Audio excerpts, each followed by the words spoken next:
Now, when starting with Illustrator, I tend to have a setup like this.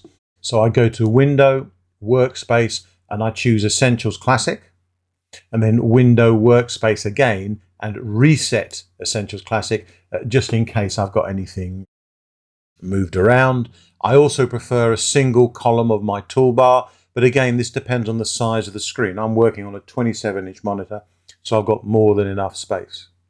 I also like to have the rulers up, so that's Command R or Control R on the PC, and under the View menu you can see a lot of these options here for zooming in, zooming out, etc. And we should have the rulers. Here we go, down here.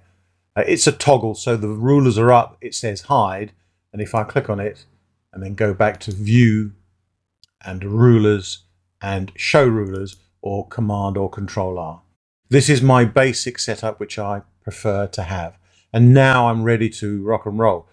Also, something that's unique to Illustrator is the tools can be torn off their vertical toolbar. So what I mean by that is I quite often use the pen tool, so I will click and hold, move my cursor to the right, let go over the vertical bar on the right, and it tears off, and I click and drag and move it around, and I'll do the same for the shapes.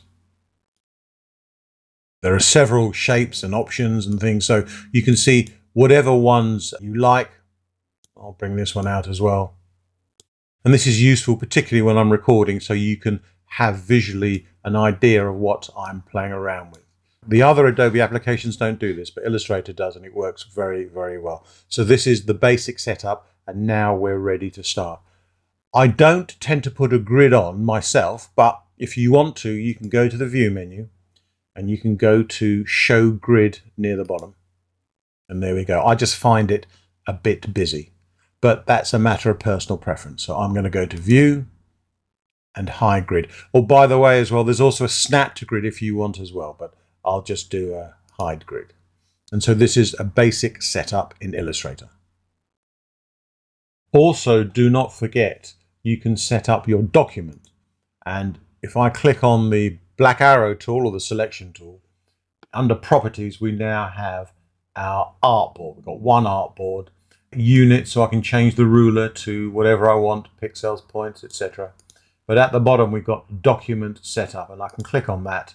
And here we go. I can put a bleed in, play around with it. If I click on Edit Artboards, which I can also do from here as well, I'll click on Edit Artboards.